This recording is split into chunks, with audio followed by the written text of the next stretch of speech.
SSC, RRB, PSC തുടങ്ങിയ മത്സര പരീക്ഷകൾക്ക് ഉപയോഗപ്രദമായിട്ടുള്ള കുറച്ച് കറണ്ട് അഫയേഴ്സ് പരിചയപ്പെടാം. ഇന്ന് നമ്മൾ നോക്കാൻ പോകുന്നത് ജൂലൈ 27 കറണ്ട് അഫയേഴ്സ് ആണ്. ചലച്ചിത്ര നടൻ ഇന്ദ്രൻസിൻ്റെ ആത്മകഥ ഇന്ദ്രധനുസ്.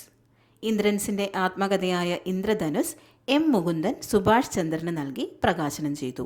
2026 ഗ്ലാസ്ഗോ കോമൺവെൽത്ത് ഗെയിംസിൽ ഇന്ത്യക്ക് വേണ്ടി ആദ്യമായി സ്വർണം നേടിയ വ്യക്തി മീരാബായ് ചാനു. വനിതകളുടെ വെയ്റ്റ് ലിഫ്റ്റിംഗിൽ 48 കിലോഗ്രാം വിഭാഗത്തിലാണ് ഗെയിംസ് റെക്കോർഡോടെ മീരാബായ് ചാനു സ്വർണം നേടിയത്. നേരത്തെ 2018, 2022 ഗെയിംസുകളിലും സ്വർണം നേടിയിരുന്നു. 2026 ഗ്ലാസ്ഗോ കോമൺവെൽത്ത് ഗെയിംസിൽ ഇന്ത്യക്കായി ആദ്യ മെഡൽ നേടിയത് തണ്ടു കുമാർ. പുരുഷന്മാരുടെ ഹെവി വെയ്റ്റ് വിഭാഗത്തിൽ തണ്ടു കുമാറാണ് വെങ്കലം സ്വന്തമാക്കിയത്. 130.9 പോയിന്റാണ് തണ്ടു നേടിയത്. കേരളത്തിലെ രണ്ടാമത്തെ കപ്പൽ നിർമ്മാണ കേന്ദ്രം നിലവിൽ വരുന്നത് പൊന്നാനി. കൊച്ചിക്ക് ശേഷം കേരളത്തിൽ സ്ഥാപിതമാകുന്ന ഈ കപ്പൽ നിർമ്മാണ കേന്ദ്രം പൊന്നാനി ഫിഷിംഗ് ഹാർബറിന് പടിഞ്ഞാറ് 29 ഏക്കർ സ്ഥലത്താണ് സ്ഥാപിക്കുന്നത്.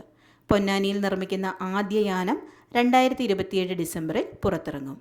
യുനെസ്കോയുടെ ലോക പൈതൃക പട്ടികയിൽ ഇടം നേടുന്ന ഇന്ത്യയിലെ 45ാമത്തെ സ്ഥലം സാരാനാഥിലെ ബുദ്ധമത തീർത്ഥാടന കേന്ദ്രം. ബുദ്ധന് ബോധോദയമുണ്ടായ ശേഷം ആദ്യ ധർമ്മ പ്രഭാഷണം നടത്തിയ സ്ഥലമാണ് ഉത്തർപ്രദേശിലെ സാരാനാഥ്.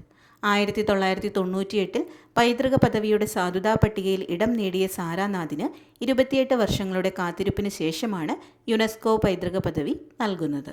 രാജ്യത്തെ മത്സര പരീക്ഷകളുടെ ഘടനയും നടത്തിപ്പും പരിഷ്കരിക്കാൻ കേന്ദ്ര സർക്കാർ നിയമിച്ച ഉന്നതതല കർമ്മസേനയുടെ അധ്യക്ഷൻ നന്ദൻ നിലേക്കനി.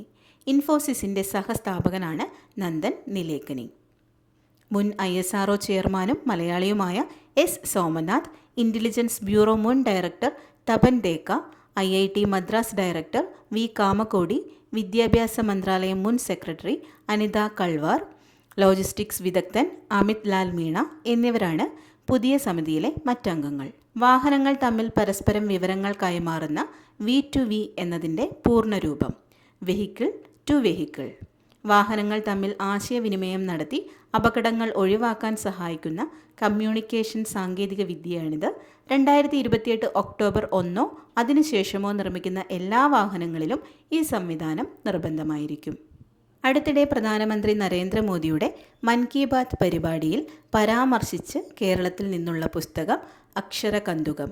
കുട്ടികൾക്ക് സംസ്കൃതം അനായാസമാക്കാൻ അഭിലാഷ് എന്ന അധ്യാപകൻ ഒരുക്കിയ ഫുട്ബോൾ അക്ഷരമാലയ്ക്കാണ് പ്രധാനമന്ത്രിയുടെ അഭിനന്ദനം ലഭിച്ചത്. ഇതുപോലുള്ള കറണ്ട് അഫയേഴ്സിനായി ചാനൽ ഫോളോ ചെയ്യുക. Thank you.